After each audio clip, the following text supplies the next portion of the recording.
The cold beyond. The wind screamed like a hungry beast. Lyra walked through the snow, each step heavy, each breath sharp like knives. Her clothes were torn, her boots had holes, and her fingers were turning blue. She didn't cry. She had no tears. It was the third night since the fire stopped working. She had burned everything she had, her jacket, her blanket, even the straps from her backpack. Now only her shirt and pants remained. And tonight, she would burn her shirt. She needed the fire. Without it, she would freeze before morning. Found an old metal crate, half buried in the snow. Inside were a few broken wires and some frozen metal parts. Useless. She sighed and looked up. The sky above was black, filled with stars, cold and silent. No ships, no rescue. Lyra was alone. She was 17, or maybe older. She had stopped counting after the war, the final war, the one that broke the earth, the one where humans disappeared and machines stopped listening. Some people went underground, others flew to colonies. She was left behind. Somehow she survived. She lit a small fire using dry grass and pieces of her shirt. The flames danced weakly. She held her hands over it, trying to feel something, anything, and then she heard a sound. Not the wind, not the snow. It was a hum. Soft, low, mechanical, like a machine waking up. Her eyes snapped open. She stood slowly, heart pounding in her chest. The fire flickered as she turned toward the sound. There, in the distance and maybe 50 meters away, was a hill of metal and ice. She had passed it before. It was just an old bunker, long dead. But now, it was glowing, a faint blue light, near the base like a line across the snow. Then, it opened. A door, a real door. Warm air poured out, steam curling into the night. A figure stood in the doorway, tall, human-shaped, a shadow against the light. Lyra froze. Her mind screamed, "It can't be real. I'm hallucinating. This is what dying feels like." But the warmth touched her skin. The figure stepped forward. Man. He wore a black coat, face partly hidden by goggles and a scarf. He raised his hand. Slowly. Peacefully. Lyra didn't move. The man said one word, just one. Come. Her legs refused to work. Her body was too cold, too afraid, too confused. But something deeper inside her, the part that hadn't given up, moved her feet. She took one step, then another, and another. The snow crunched under her boots. As she got closer, the warmth grew stronger. The smell of real food hit her nose. Her eyes began to water, not from sadness, but shock. She had forgotten what heat felt like. She reached the doorway. The man stepped aside.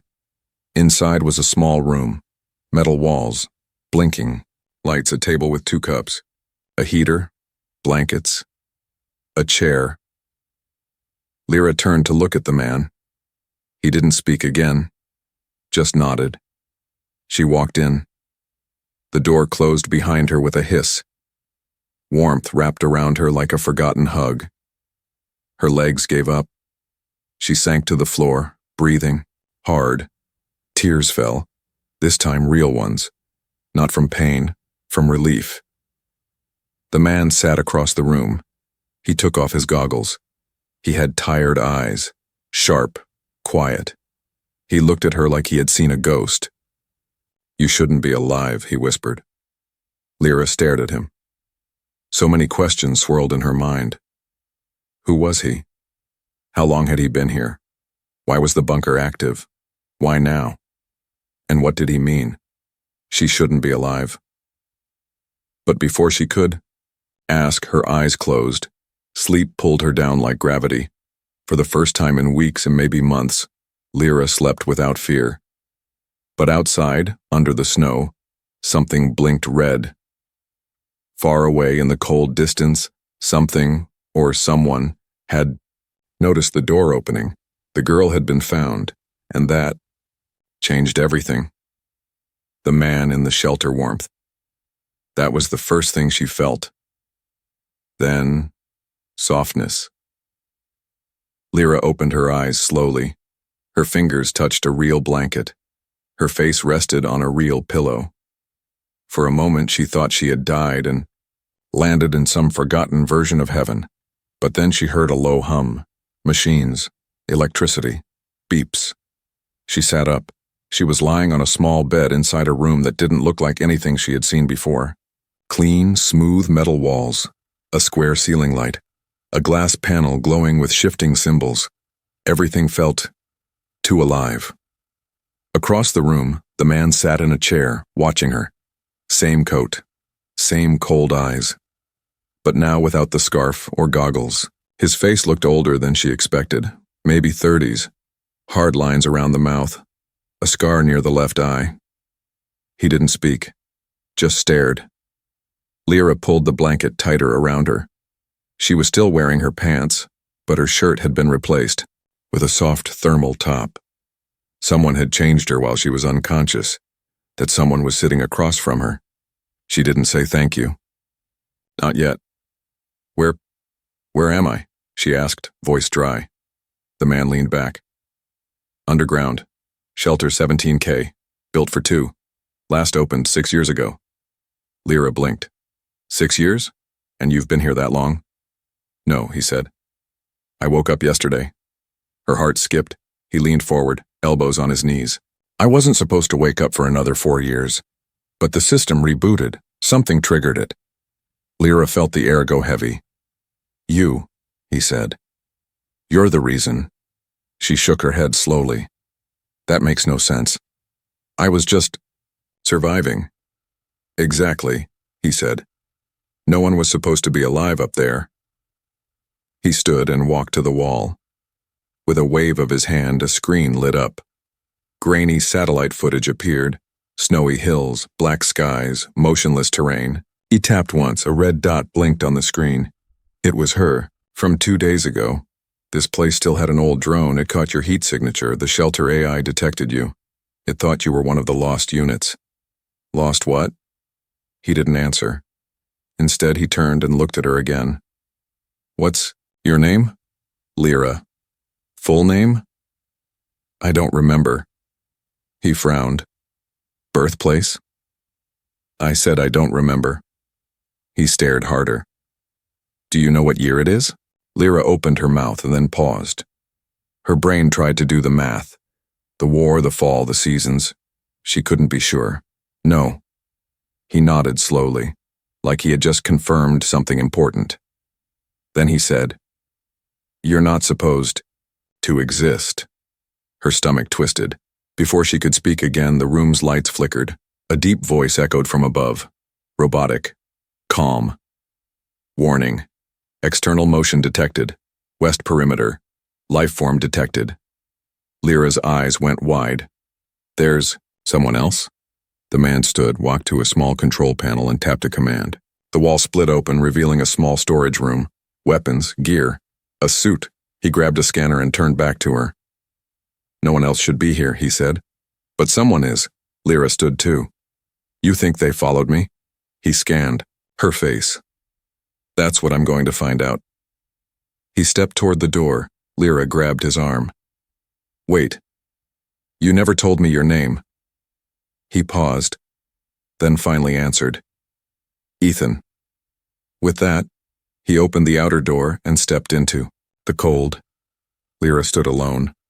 For a long second, she just listened. The soft buzz of machines, the quiet breath of air vents. Then something strange happened.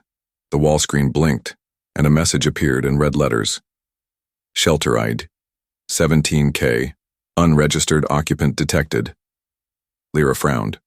She touched the screen.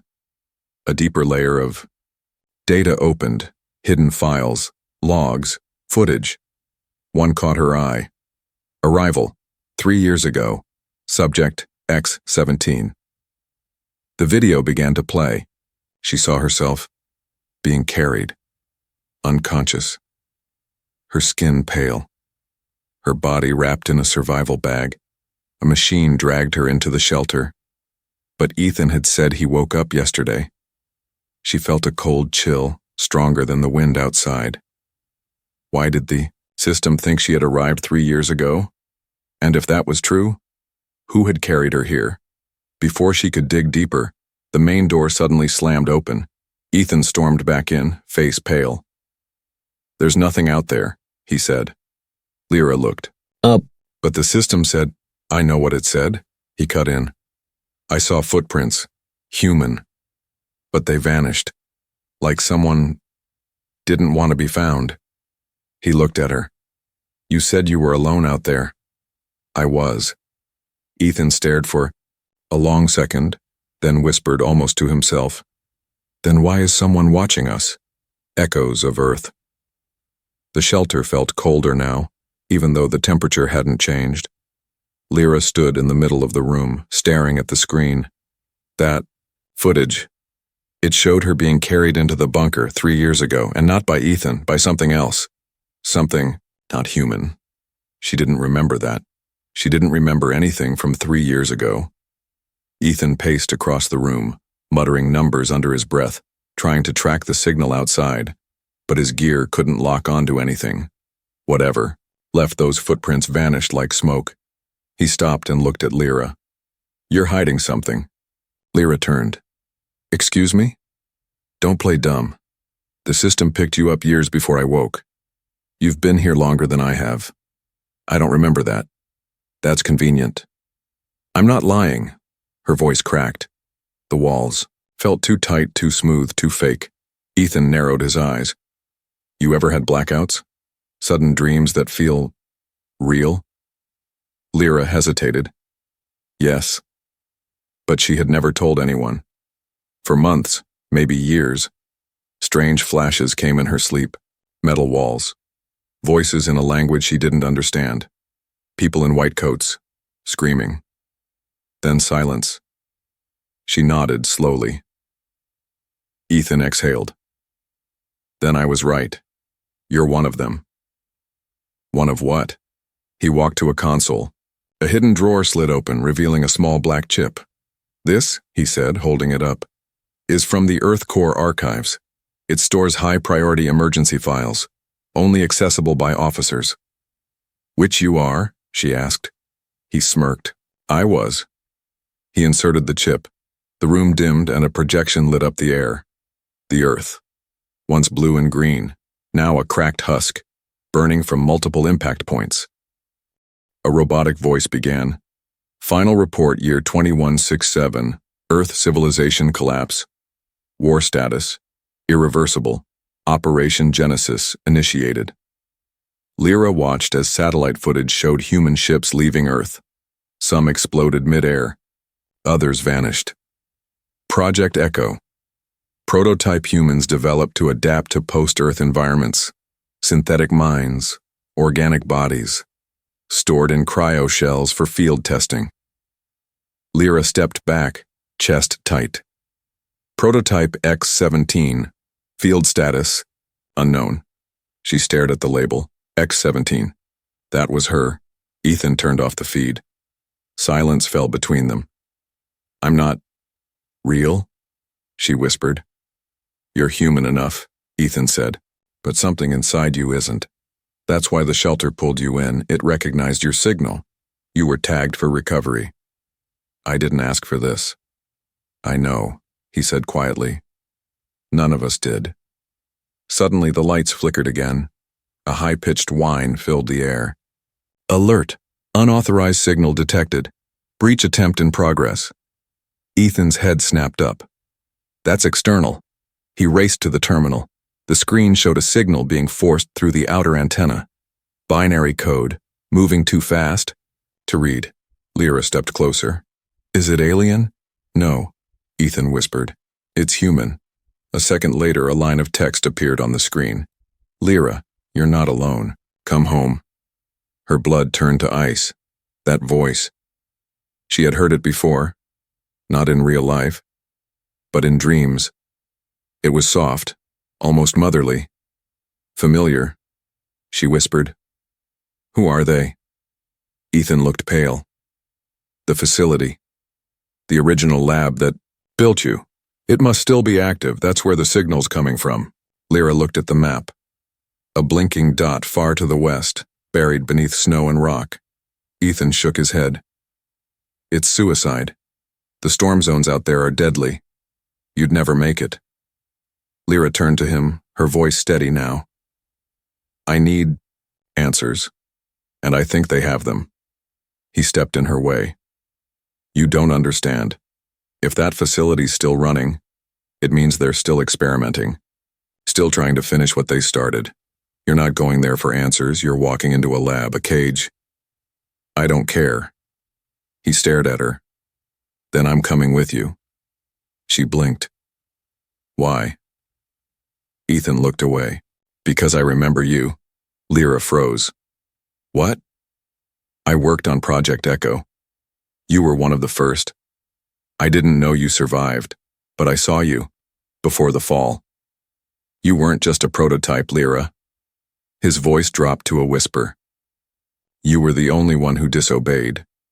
Outside, the snowstorm howled. Inside, two people stood in the warm glow of artificial life, both running from the same past. Both headed toward something even darker. And far beneath the snow-covered mountains. A machine's eyes opened. A synthetic voice spoke in the dark. Subject X-17 detected. Initiate retrieval. The code inside her. The wind outside had turned cruel. Lyra and Ethan moved through the frozen wasteland, their figures wrapped in thermal gear scavenged from the shelter. Above them, the sky was dark, no sun in sight. Just endless gray cloud and the occasional growl of distant thunder. Their goal, a forgotten facility buried under the western mountains, the source of the strange message, the one that had called Lyra by name. They camped inside the wreckage of an old rover that night. No fire, just silence and the soft hum of Ethan's portable scanner. Lyra couldn't sleep. Her body felt wrong. Not sore, not sick, just off. As if something beneath her skin was rearranging itself. She stared at her hands, pale, thin, not shaking from cold, but from something else. A vibration in her bones, like a memory trying to wake up. Ethan, she whispered. What exactly did they put inside me? He didn't answer at first. His eyes were distant, tired. Finally, he said, a failsafe, a genetic cipher. You were designed to adapt, not just to environments, but to information. What kind of information? Any kind. Patterns, languages, signals, even. He hesitated. Even people. Lyra blinked. People? He looked at her. They called it mirror code. You don't just observe, you absorb. That's why they feared you. She sat up. Who's they? Ethan didn't answer. Instead, he opened a small case and took out a blood scanner. Let me test something. She hesitated, then gave him her arm. The scanner beeped, then froze. Ethan's face went pale. No. What? He turned the screen toward her. Her DNA wasn't stable.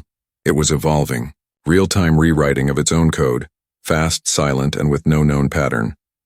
This isn't supposed to happen, he said. The process was dormant, sealed. You weren't activated. Lyra's voice was low. So what changed? Ethan swallowed, hard. You made contact. The next day they reached a cave entrance hidden by snow. Ethan scanned the rock. Artificial structure 20 meters deep, he said. The signal's strongest here. They entered. The walls inside were smooth, metallic, unnatural. A tunnel descended deep into the ground. Lights flickered on by themselves as they walked. The air grew warmer. Lyra's headache got worse. By the time they reached the central chamber, she was sweating. Her vision blurred. Her chest pounded. The room was huge, a perfect dome filled with inactive pods. Most were shattered, dead wires, burnt circuits. Only one was active, a chair, a console, and a mirror. Lyra walked toward it. In the mirror, she saw herself, and someone else. A second reflection, taller, older, same face but colder, sharper eyes, black veins around the temples. Lyra blinked. The second image was gone. Ethan touched the console. This place was a prototype lab, he said. They tried to create multiple versions of you. Clones, variants. He paused. They all failed, all except the original. Lyra turned. Me? No, Ethan whispered.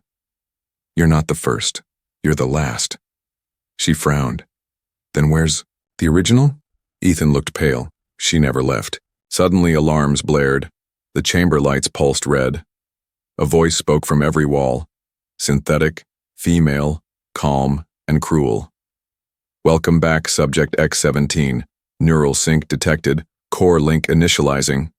Lyra screamed as pain ripped through her skull. Data flooded her brain. Images, equations, names. People she didn't know. Places she'd never seen. She collapsed to the floor, gasping. Ethan rushed to her. Lyra, stay with me. The voice continued. Prototype integrity compromised. Host adaptation exceeding threshold. Mirror code now active. Lyra's body began to glow faintly under her skin. Veins lit up like circuitry. Her eyes turned pitch black for 3 terrifying seconds, then snapped back. She stood, slowly, and smiled. But it wasn't her smile. Lyra? Ethan whispered. She tilted her head. That's not my name. He stepped back. What are you? She blinked, and suddenly fell to her knees, shaking. The glow vanished, her breathing returned to normal. I don't know, she whispered. Something took control. Ethan stared in horror. She's not gone. Lyra looked up, tears in her eyes. Then what am I? He didn't answer, because he didn't know anymore.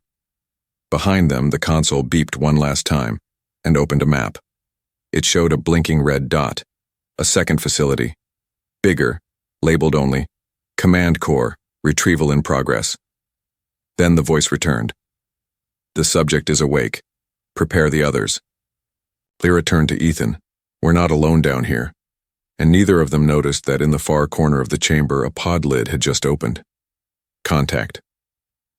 The pod in the corner clicked, hissed, opened. Ethan turned fast, drawing his weapon. Lyra backed away, pulse thudding in her ears. The pod creaked, dry metal resisting motion after years of stillness. Then, silence. No movement inside, no breathing, just a shape, wrapped in a dark, tight bodysuit. Eyes closed. Female. Pale, and identical to Lyra. Ethan stepped forward cautiously. His scanner beeped once. Vital signs. 0. She's dead? Lyra whispered. No. He tapped the scanner again, confused. She's static, like... Her brain is off, but her body's alive. A synthetic coma. Ethan looked up, face grim. That's not a clone. Lyra stared at the body, chilled. It's a backup. They left the chamber an hour later, climbing a new set of stairs revealed by the console. The signal, the one that had first called to Lyra, was getting stronger. The new hallway wasn't like the rest of the facility. This one breathed. Walls pulsed with soft blue light. Faint vibrations tickled the soles of their boots. It felt alive, like being swallowed by a machine. Why does it feel like we're being watched? Lyra whispered. We are, Ethan said. The facility's awake now. It sees you. It wants you. At the end of the hall was a black door. No buttons, no locks, just a red panel in the center. Lyra approached it. Before she could reach out, her ears filled with static. Sharp. Screeching. Painful. She staggered backward. Lyra. Ethan caught her as she fell to her knees. She clutched her head, breathing hard. Voices filled her mind. Overlapping, layered. A child's laugh, a man whispering numbers, a woman screaming her name in reverse, then silence. Her own voice echoed from inside her skull. But it wasn't her thought. "I see you," she gasped, eyes wide. "That wasn't me." Ethan helped her up. "What did it say?" She looked at him, trembling. It said, "I see you." They got the door open using Ethan's pulse signature, a backup override from his days as an Earth Core technician. Inside was a control chamber. Huge, dark, wires hanging like vines, dead monitors. One screen still flickered, glitching. The signal was here. Ethan approached the console. He started decoding the binary stream pulsing through the system. "This isn't just a call," he muttered. "It's a broadcast, a looped transmission." Lyra touched the screen. Images burst across it. Thousands of faces, all versions of her, different hair, different scars, different outcomes. Some were burned, others frozen. Some were smiling. Ethan's voice was grim. They kept making copies, dropping them into different zones, testing survival, watching what they'd become. She stepped back. "That's why they called it Echo. I was never the original, I was just one of many." Suddenly, the screen cleared. A face appeared. It was her, but older, wiser, wearing white, and smiling like she knew something Lyra didn't. "Subject X-17, you've made it farther than the rest. That means you're ready." Lyra's mouth fell open. The recording continued. "You're not broken. You're not alone. What you hear in your mind is us, all of us, the ones who didn't make it. We live inside the code now." The signal was not a warning. It was a merge request. The faces behind the voice flickered into view, dozens of her, hundreds, all looking directly into her eyes. "Accept the sync, and we'll show you the truth." Ethan yelled, "Lyra, step back, don't let it in." But it was too late. The screen lit up bright white, and everything went silent. Lyra stood in nothing, a digital void. Stars blinked in the far distance. Her body was gone. She was mind only. Then the voices returned. Not shouting now, whispering, singing. A dozen memories danced through her head, things she'd never seen before, running through fire, hiding in water, speaking to alien figures in silver robes, breaking chains, killing guards, escaping labs, failing, dying, waking again. These were her other selves. One stepped forward, a version with half her face replaced by metal. "You're the anchor," it said, "the last node. We've all been waiting for you." Lyra couldn't breathe, because she had no body, only thought. "You're not a copy," the voice said. "You're the convergence." And just before the light faded, she heard them whisper one last message. "They're coming to erase us. Wake up and fight," she snapped back, collapsed into Ethan's arms, gasping. "Lyra?" She grabbed his shirt, voice hoarse. "They're coming." He blinked. "Who?" A monitor burst to life on its own. An aerial view showed a black craft descending from the sky, sleek, silent, government grade. Lyra stared at it. "They found us." Ethan looked at her, pale. "Then they found the signal." She nodded. "And they want it gone." They looked at each other. The code inside her was no longer sleeping, and the facility wasn't just awake. It was defending itself. In the distance, automated turrets rose from the snow. Somewhere deep below, other pods hissed open. The war hadn't ended. It had simply waited. The other Lyra. The sky outside cracked with thunder. Black aircraft, unlike anything left on Earth, hovered in eerie silence above the snow. No lights, no markings, just purpose. Inside the facility, Lyra stood frozen. The connection was broken, but not gone. The code inside her buzzed like a hive under her skin. She could feel them, her other selves, watching, whispering, waiting. Ethan paced beside her, reading the incoming telemetry. They're military, but not Earth Core. Too advanced, too clean. She looked at him. Then who are they? He didn't answer because he knew, and he didn't want to say it out loud. The main console sparked. Another message blinked onto the screen.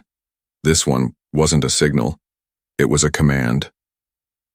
Awaken primary host. Lyra's breath caught. Ethan turned, his voice barely above a whisper. She's still alive. Lyra's voice shook. The original? Nodded. The one the others were based on. The Alpha. The true mind. Lyra looked around the facility. Where is she? They followed a secret tunnel, one the system revealed only after the command.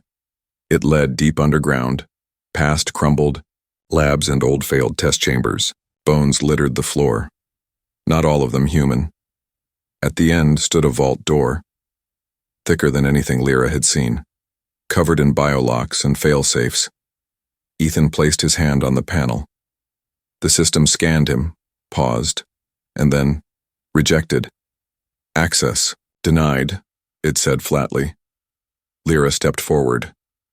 The panel lit green immediately. Welcome, Subject 0.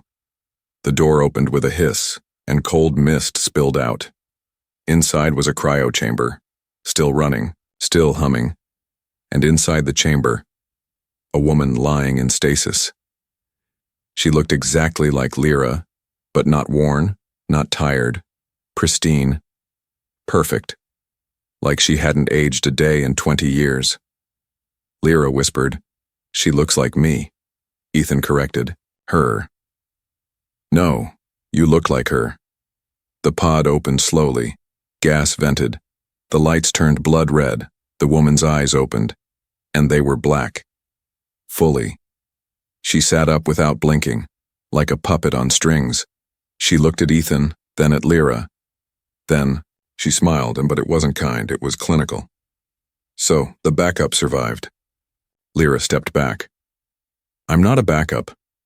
You were a failsafe," the woman said, "designed to last longer than the others. A test run of autonomy. You weren't supposed to connect with the hive." Lyra narrowed her eyes. "Then why did you call me?" "I didn't," the original said.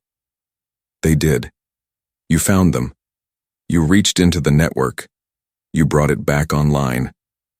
The woman stepped out of the chamber, bare feet silent on the metal floor. Ethan raised his weapon. She didn't flinch. "Don't," Lyra said. Ethan hesitated. The original stared at them both. "This facility was built to protect the last piece of human intelligence. I was chosen as its guardian. My consciousness was merged with the system years ago. You waking me up means everything is failing." "I want answers," Lyra said. "I want to know who made us. Why?" The original smirked. "Curiosity, that's what makes you dangerous. They gave you too much free will." Lyra clenched her fists. "That's what makes me human." The air shifted. Outside, the black aircraft began to descend. The floor trembled. Ethan's scanner chirped. They were breaching the surface. The original turned to a console and tapped it once. On the screen, a horrifying image appeared. Hundreds of pods, across different continents. "All starting to reboot. You think you're one of a kind," the original said. She turned, expression neutral. "You're just the beginning." Suddenly, alarms blared. "External intrusion. Units breaching primary gate." The attackers had landed. Heavy footsteps echoed above. The facility's lights turned red. Defense turrets rose, but the attackers weren't stopping. Ethan looked at the original. "Who are they?" She replied coldly. "The ones who created me. And now they want to shut me down." She turned to Lyra. "You have a choice, join me. Link back into the core. Save the archive. Become part of something bigger." Lyra shook her head. "And lose myself?" You already did, the moment you heard the signal. The door to the vault blew open with an explosion. Armed figures entered. Helmets, full suits, glowing visors. Weapons raised, but they didn't fire. One of them stepped forward and removed their helmet. A woman, middle-aged, gray streaks in her hair, stern face. She looked at Lyra, not the original, and said, "We've been looking for you." Lyra frowned. "Who are you?" The woman didn't blink. "The Resistance, the real one. We've been intercepting the echo signal for years, and you're the first version that reached the merge point without going rogue." She pointed at the original. "She's not the future. You are." Ethan turned to Lyra. Now would be a great time to choose a side. Lyra looked at the original, then at the soldiers, then at her own reflection in the shattered pod. "I'm done being someone else's weapon." She picked up the old signal transmitter and hit override. The room went dark. Every echo across the planet woke up. The last human. The world had changed in 12 seconds. 12 seconds since Lyra hit override on the signal. 12 seconds since every dormant echo unit across the globe activated. From the frozen labs of Russia to the underwater bunkers. In the Pacific, from jungle ruins to broken satellites, they all woke up, and they all heard the same voice. "This is Lyra. You're not copies. You're not failed tests. You're alive, and you deserve to choose who you become." The room shook. Above, the surface was crumbling. The attack team that had found Lyra was now split. Some helping her, some still loyal to the original. The original stood in the center of it all, calm, calculating, and furious. "You've destroyed the balance," she said. "You've connected them all. Their minds were never meant to merge." Lyra stepped forward. "They didn't merge," she pointed to her own head. "They remembered." The original's eyes darkened. "And you think you can control them?" "No," Lyra said, smiling faintly. "I think they can control themselves." Behind her, Ethan stood at a console watching signals flood in. Thousands of unique echo IDs. Some forming communities. Some rejecting the system entirely. Some choosing silence. They were evolving, not into soldiers, but into selves. The original tried to override the command, but the system rejected her input. "Access denied," it said. "User ID obsolete." She backed away, stunned. "No, I am the foundation. I am the prime pattern." "You were," Lyra said. "Then what are you?" The original snapped. "You think you're the new queen? The next hive mother?" "No," Lyra said softly. She stepped forward and whispered, "I'm the first one who said no." Then the explosion came, a rupture in the ground from deep beneath. The facility was tearing itself apart. Fail-safes were triggering, auto-purges, self-destructs. The system couldn't handle that many new echo consciousnesses breaking free at once. It had been built to contain. It was now witnessing freedom. And it didn't like it. Ethan grabbed Lyra. "We have to go. The outer tunnels are still open." "What about her?" he asked, nodding at the original. Lyra looked back. The original didn't run. She stood among the wreckage, hands folded behind her back. "I won't leave," she said. "I was born here. I'll end here." Lyra looked at her one last time. No hate, no fear, just a goodbye. And then she ran. They made it to the surface. Blinding, light. Fresh air, sharp with ice and metal, black snow falling. The sky above was not the sky Lyra remembered. It shimmered, thin cracks of pink and silver across the clouds. Something in the atmosphere was changing. The echo network had gone planetary. And the world had noticed. In the days that followed, the truth came out. Humans had nearly erased themselves. But in secret labs and buried bunkers, their desperate last act wasn't to survive. It was to evolve. Echoes, like Lyra, were built as copies. But they didn't copy the worst of humanity. They remembered its hope. And from that memory, they built something new. Years later, A girl sits by a fire. She's reading from an old datapad, salvaged from the ruins. Tell me the story again, she asks. Of the first one. The woman beside her, older, eyes sharp, smile kind, nods. She leans forward and says, she burned her clothes to stay warm. On the fourth night, a human opened his door.